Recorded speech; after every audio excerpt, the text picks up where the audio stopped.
Assalamualaikum warahmatullahi wabarakatuh. Perkenalkan, nama saya Ines Tianingsih, NIM 37 dari Prodi Akuntansi Syariah. Di sini saya akan menjelaskan tentang teori permintaan Islam.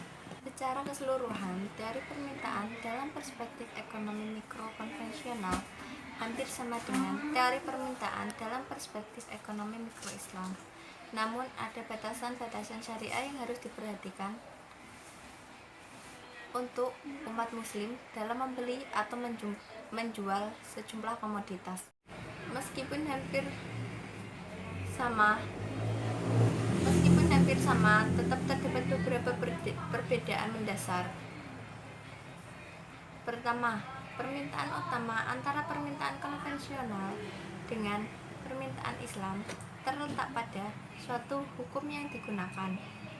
Sumber hukum permintaan Islam berasal dari Al-Quran, hadis, dan sunnah Rasulullah. Dan sumber hukum permintaan teori konvensional berasal dari manusia yang kadangkala bisa saja rasional dalam membeli suatu komoditas.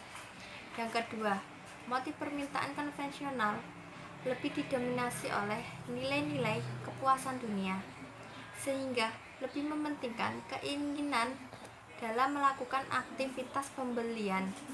Sedangkan permintaan Islam adalah mendapatkan maslahah atau kepuasan dan keberkahan dunia dan akhirat.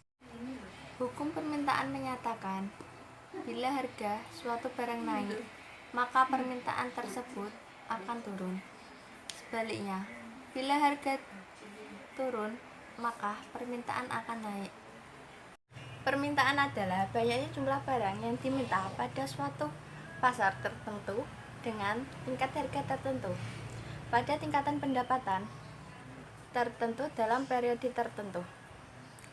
Berdasarkan hukum permintaan, dapat dipahami adanya hubungan antara permintaan dengan barang manakala suatu pasar terdapat permintaan suatu produk yang relatif sangat banyak sehingga pertama, barang yang tersedia pada produsen tidak dapat memenuhi semua permintaan tersebut sehingga untuk membatasi jumlah pembelian produsen akan menaikkan harga jual produk. Yang kedua, akan menggunakan kesempatan tersebut untuk meningkatkan dan memperbesar keuntungan dengan cara menaikkan harga jual produknya. Jika sebaliknya, manakala pada suatu pasar permintaan suatu produk sedikit, pertama, barang tersedia pada produk atau penjualan relatif sangat banyak, sehingga manakala permintaan sedikit, produsen akan menjual produknya sebanyak mungkin dengan cara menurunkan harga jual produk itu sendiri.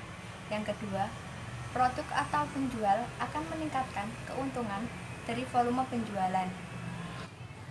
Dengan demikian, teori permintaan dapat dinyatakan perbandingan lurus antara permintaan terhadap harganya, yaitu apabila permintaan naik, maka harga relatif naik. Sebaliknya, bila permintaan turun, maka harga akan relatif turun. Ada kalanya hukum permintaan tidak berlaku. Jika suatu barang naik, justru permintaan terhadap barang tersebut meningkat.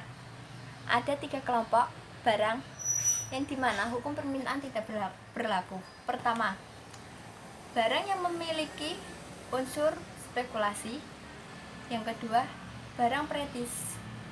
Yang kedua, barang given.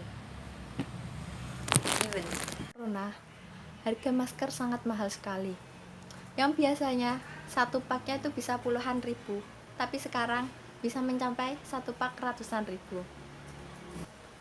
Maka harga tinggi dan jumlah permintaan tinggi. Hukum permintaan di situ tidak berlaku. Karena harga naik, jumlah permintaan naik.